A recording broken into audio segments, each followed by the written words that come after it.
Hi, everyone. I'm Jillian Sidoti. And I'm Nate Dodson.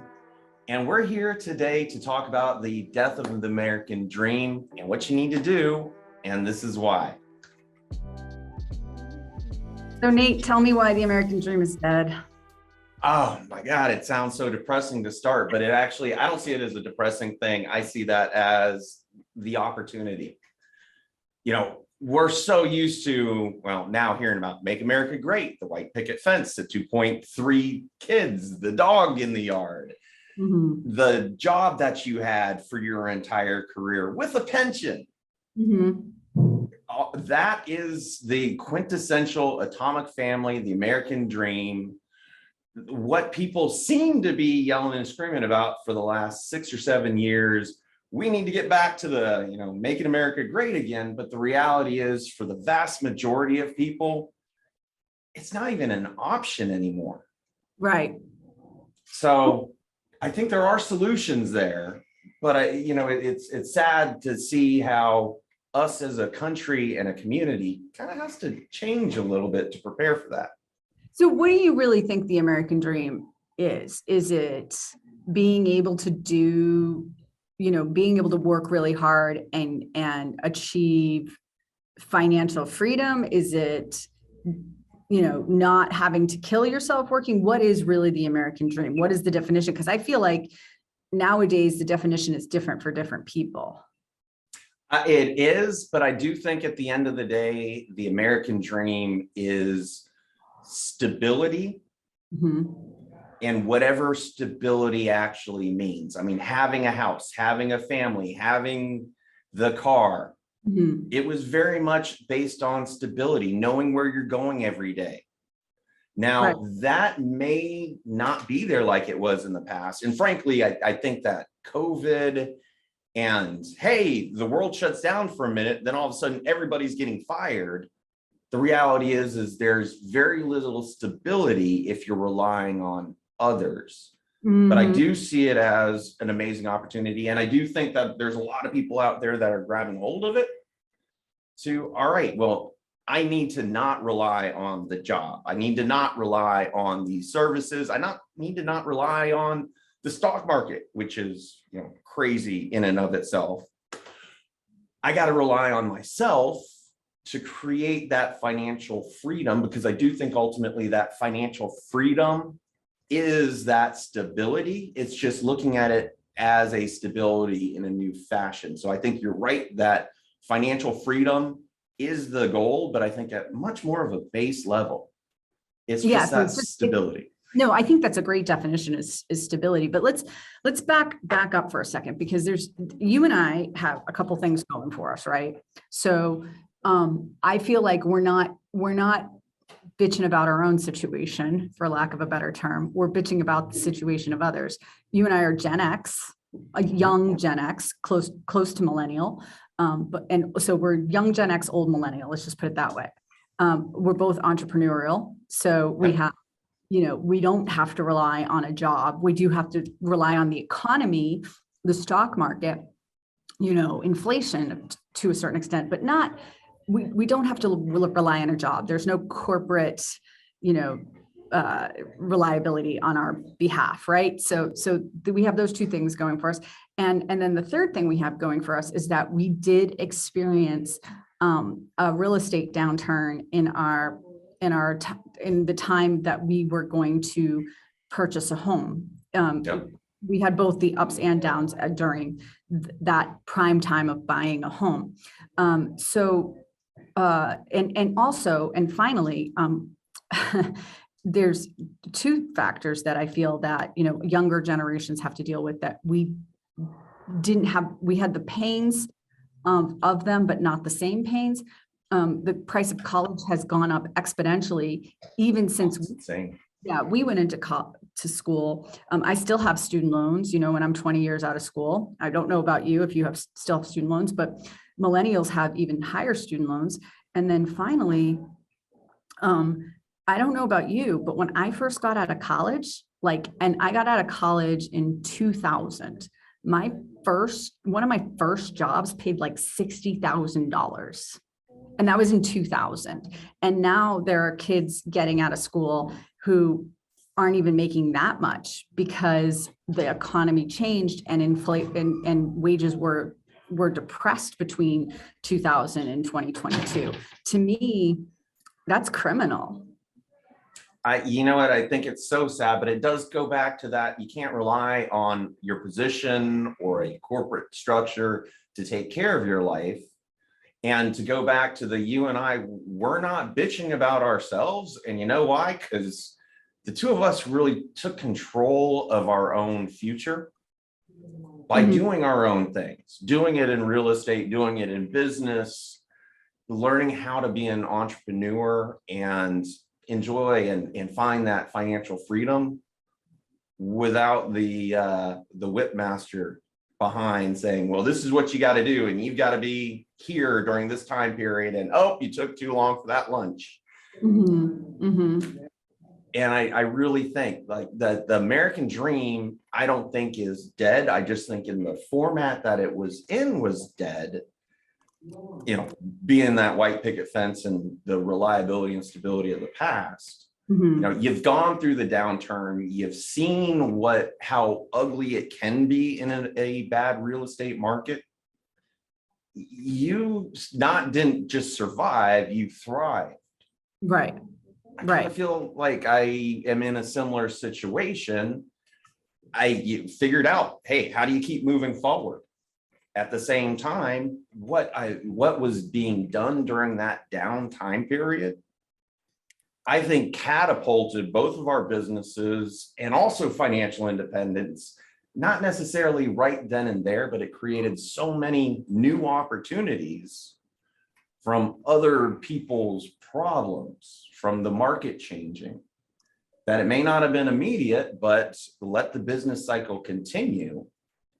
I know we did extremely well because of the downturn, not just at that particular moment. And I am talking about, God, 14 years ago. It should have been like 2 business cycles. On average, a business cycle was supposed to be like 7 years. Well, now we're 14 years later. Right. With a little bit more risk. So I'm going to throw some numbers out at you. And I like these numbers, I want everybody to understand is like, you have to go region by region. So I'm just taking an average number and let's actually play a little bit of a game with this. If you want, Nate, what was the average income for a family in 1975? Do you think US? Not California, not New York, total average United States. I'm going to go with 14,000 a year. You're very close. It was like 13 something, very close. Perfect. Okay. So then what was the average home? I would go with 35,000. Still very close. Awesome. Wow.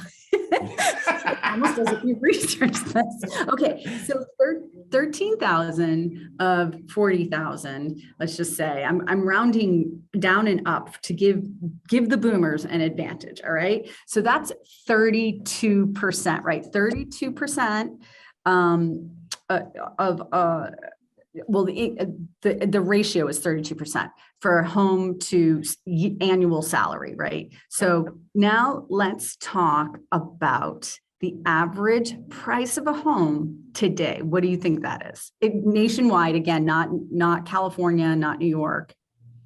I'm gonna go 270,000.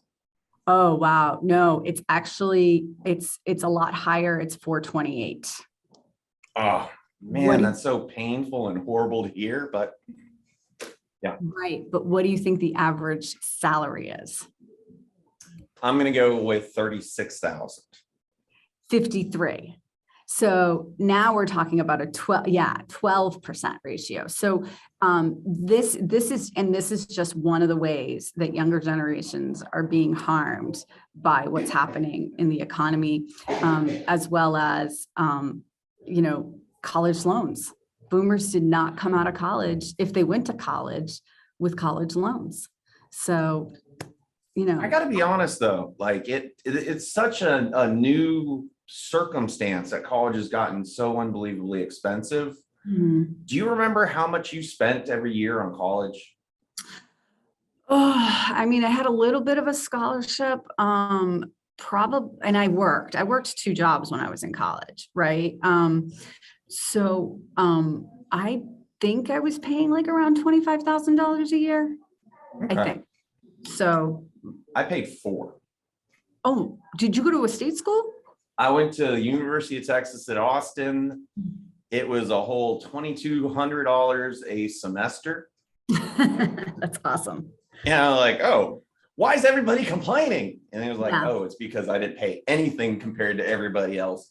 But fortunately, University of Texas, even that has gone up about 5 to 7 times the cost for the education over the last, don't want to date myself too much, but 23 years. Mhm. It's been a little while. Yeah.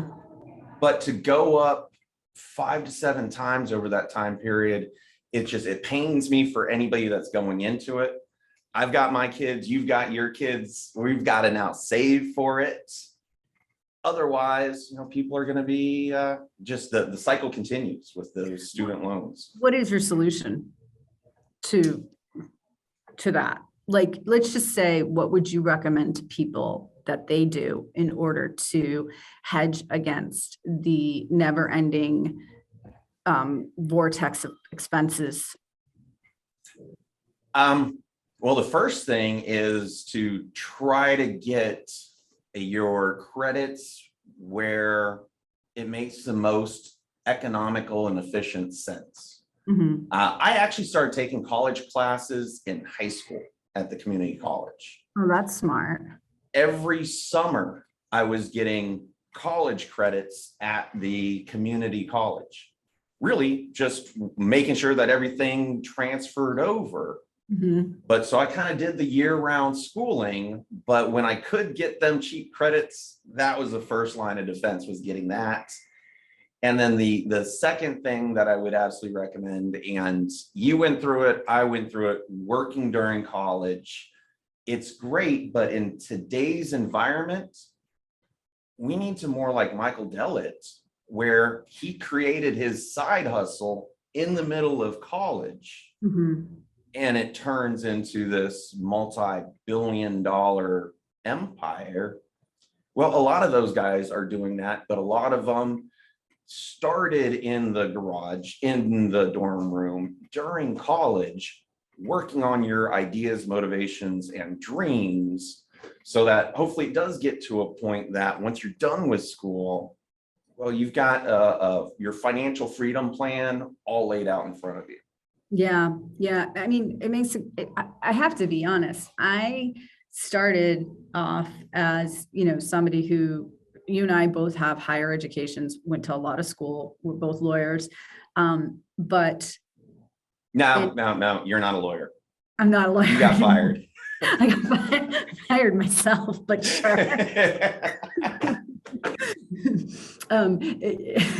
That's another story for another day. If I ever went back into law, I would definitely do like adoptions or something more fun. But That's what my wife Jasmine does. Like, was doing divorces, but then like she actually found her passion with doing adoptions, with doing she represents the indigent and the mentally incompetent, whatever. Well, this is why financial freedom is so important, right? And that's why we have to teach our kids it so early, because then when you get to be our age, and you get to make those choices, right? So now the choice I make is I go to the food pantry, sometimes as much as 3 times a week, and I volunteer there. I'm not getting paid, and I have a lot of freedom in doing that, and I can do it. And it doesn't affect me at all in a negative way, financially speaking, because I'm not working, because I was able to realize financial freedom. Now, I will say this, you made an interesting comment, working during college. And although, it was good for me, I came out with less in student loans. And I think, to a certain extent, it did build some character. I'm not really sure I want that for my kids. And I'm not even sure I want them to go to college. Ooh. I know that's another topic for another day. And I'm the woman, and this is an absolute true story. I'm the woman who, when my first child was born, the first words I said to him was, "You're going to college." And the nurse got angry with me in the delivery room. She thought that that was a ridiculous thing to say. She actually said to me, "Normally you'd say you're beautiful or I love you, not you're going to college." And I was like, well, he's going to college. So, the just seeing, what happens to these poor kids when they get out of college, being bridled with debt and not really sure what they want to do. I want my kids to follow some kind of passion. And so if like my middle child is very much into art, and wants to be an artist, can he go to college for art? Sure. Is that what he should be doing? Or should he be going to Italy and, studying the masters or something, to that effect? I don't know. I don't know the answer. But I'm not sure I want them to have that college experience that I have. That was, very tiresome and stressful. Let me ask you this, like, big, broad question. If you could do it all again, would you? Or how would you? I would do everything differently. Absolutely. I would do everything differently. I think another thing we want to teach our children is to have a mind of their own. Work hard for something, but don't be unduly influenced. I've said it before. I would have never gone to law school if I wasn't in a quest to impress someone. Well, when you bring that up, I'm gonna, tell some horrible information about myself. I went through a midlife crisis. Sure. And years ago, and it's actually in large part thanks to you of really getting over it, because it was when you sold to I and now my partner Richard, Crowdfunding Lawyers. It was like a reset and a restart of life. And for a large part, I managed to get the financial freedom. I managed to now reposition life and just focusing on joy and passion and the things that I really enjoy. Yeah. And to this day, that's what we're all about. But I get to focus on just like people's dreams. Like, let me help you reach your goals. I'm good with mine, and everybody around me is happy now. Let's focus on your dreams and see what we can do to help you get to where you wanted to be. Oh, absolutely. And I think that's a huge part of it. And that's part, as you know, like one of the things I focus on in business now, and for those of you that don't know, is Maslow's hierarchy of needs, right? The little pyramid, and how and why I volunteer at the food pantry specifically is because if we can get people up Maslow's hierarchy of needs ourselves, and then those around us in our community, our families, if we can get people up that hierarchy of needs, society's going to be better overall, right? So, just for the people that don't understand what that is, could you describe the hierarchy of needs? Absolutely. So Maslow's hierarchy of needs, it suggests to us that we all have basic needs. And once those basic needs get met, we can move up the hierarchy till we come to self-actualization. So the first one is, physical or physiological, right? Where you have your food, your shelter, your water, air, anything you need to like actually be bodily taken care of, right? Because if you're not bodily taken care of, the rest is, going to be thrown out the window. And I think like a lot of the reasons why we're seeing so much mental illness today is because that one and the next one, which is safety needs, which is like whether you have, security and employment, and you're financially, okay. You don't have to be wealthy, just okay. And your health is okay. Then you have safety taken care of. And then love and belonging. So, we have all these damaged humans walking around who haven't been taken care of. If they can't get to, love and belonging and then take care of that, it all kinds of falls apart. It's why, the mental health industry is so thriving right now, right, is because we haven't taken care of love and belonging. Then it's esteem. Like, how are you looked at in your community? Do you have respect? And a lot of this is ego driven, but it's still important. And then finally, you can come to self-actualization. That's when you can actually let the ego go. You can turn towards others. You can help others. You can actually turn towards others and help others before you get to that point. But if you don't have those lower levels, the physiological needs, the safety, the love and belonging, you're never going to get to self-actualization. You're never going to realize inner peace. And I believe that. I absolutely believe that. And so if we can help people get to that point, and help them get towards that inner peace, society overall is going to be a better place. So I want everybody to realize that. I love how you said that, the American dream is really about stability. And I agree with that. It's not just about money. It's about stability. It's about having an idea of what's going to happen next and being okay with that. Well, I thank you so much for really describing those different levels. Like, let's apply that to what the American dream is: the home, the family, the white picket fence, the car, the job. It's all that takes care of so much of it. Right. And now it's just not there. No, you literally stop at safety. When you have people who don't know where they're going to live next, you stop at safety. You just do, full stop. It is. And I see it here in Southern California. You can see it anywhere in the United States right now, where people lack that basic safety need, that basic housing need. And because they're afraid that, their landlord's going to raise rent. I see a post on Facebook at least once a week of somebody who is crying that their landlord raised rents again. And I don't just blame landlords. I blame the energy around the landlords that tells them that this is okay to do. And it's just not okay at this point, right? I don't blame the landlords at all.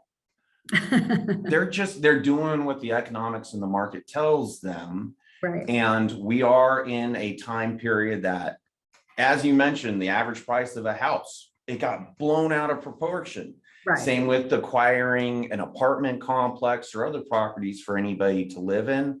And I hate to say that, looking around where I'm living in North Texas now, every neighborhood that's going up, they're getting built for rentals, not even to sell to people. But they're getting sold, or they're not getting sold at such a super high price that they have to charge rents at that level, or the landlords also can't afford the properties either. I do think it's part of the destruction of the American dream, the fact that it is becoming much more of a lease and rental community, country, which is the antithesis of what the American dream is. And it is creating that ongoing divide between the haves and the have-nots, and the struggling people that are just trying to go from the have-nots to the haves. And that's where I really see this financial freedom of, like, take your next step in your own life.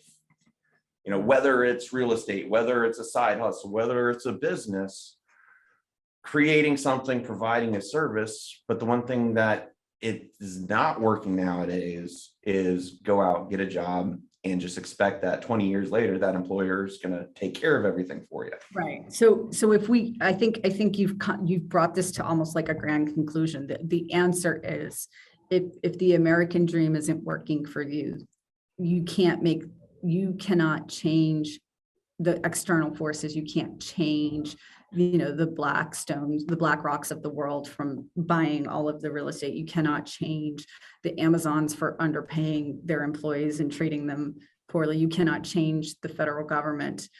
We can make moves towards that. But, a lot of this is, you have to focus on what can you do to move your own ball forward. So find those solutions. How do you create passive income? How do you live with less too? That's another big thing. And how do how do you make things work for you instead of waiting for something to work for you? How do you make it happen? And I think I think there's a lot of things you can do, like you said, side hustles or just starting your own business. But I do want to emphasize that I don't think we all should work ourselves into the ground, because you and I both did that and it didn't work out very well. It didn't until it did. I love entrepreneurship, the freedom to work any 80 hours a week you want. Yeah, but that was for us, right? So yeah. We made those choices to work for ourselves. I don't want to see people going to, a bad example, but a job at Walmart and working, $45 a week for chump change and not being able to afford rent. There's got to be something we can do about that, right? I couldn't agree more. And I do got to say that you're actually doing in your own business a lot to do that. We're trying to do it as well. Let me give a quick little, elevator pitch for us, and also want you to talk about all that you're doing, which I think is amazing. Mm-hmm. It's also, for anybody that's listening, Jillian sold me and now my partner Richard crowdfunding lawyers. I had another law firm, but you know what? Now 100% of my focus is on helping our clients kind of reach their own dreams, their own goals, their own financial freedom, mm-hmm. by taking them down the path of structuring investment opportunities with them to fund their business and fund their dreams. What are you doing now?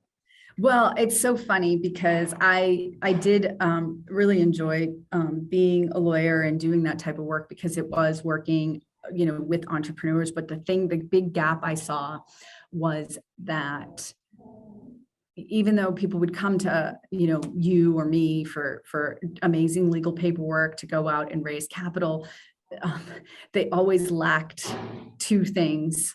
So they have this great legal paperwork over here, but then over here, they'd lack the systems and the marketing to actually bring it all together. And so I try to fill that void now is how do you actually, what is the function of actually raising capital? How do you do it? How do you grow your business, and how do you make it sustainable?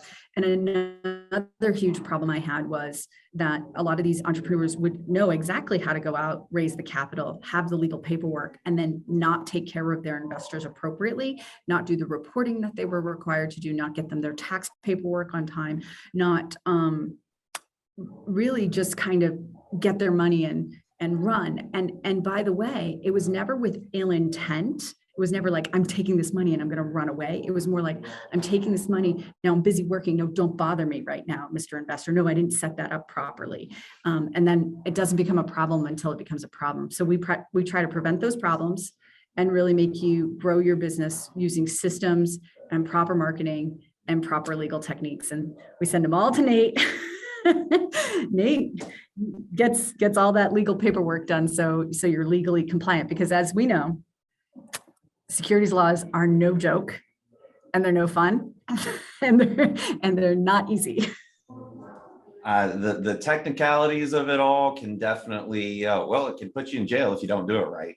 But even if you raise the capital right, you need to know how to, treat your investors, to work with your business, everything that Jillian's talking about. So I kind of see it as, if you want to do your own thing, you need money. Everybody always needs money, unless it's, selling trinkets as a side hustle. But you also need the education, whether it's from mentorship, experience, or a literal educational program, so you know what you're getting into before you're already in the thick of it. Yeah. So if we have three, let's just give each of us 3 tips of what you can do to get yourself your own piece of the American dream. Number 1, find something where you're creating your destiny, where you're controlling the environment, a side hustle, something to that effect. Number 2, get your kids starting early with building their own financial freedom. Show them what a savings account looks like. Show them what an IRA, a 401k, all of the, retirement mechanisms look like. Help them get prepared for college if that's their path. and planning early. And finally, number 3, buy assets, not expenses, which is something we didn't talk about, which is, focus on things that are going to make you money or provide something that will help you grow and build. Buying a car every 5 years might not be the thing you want to do, because that might take away from something else. Well, I love it. I'll give my own three tips for financial freedom. And my first tip is figure out what you really enjoy. Huge. Because whether you have a job and are creating this as a side hustle, a passive growth portfolio, it generally starts out with literally more than your 40 hours a week as something after hours. Or even if you are very successful with it, it does become your life. So make sure that you're happy and know what you're getting yourself into. Second thing, touched on already, know what you're doing. Get educated through experience, mentorship, or just an educational program, so you're not flying blind. And the third recommendation is get off the starting line. Entrepreneurship, to do your side hustle, to do anything, there are so many people that fail and can't do it. And you know what? It's analysis paralysis. It's the fear of the unknown. It is I want everything to be perfect and then I'll start. But the reality is, if you start today, some little mistakes will happen, but you recognize them, you correct them, you do better, and you just keep moving forward.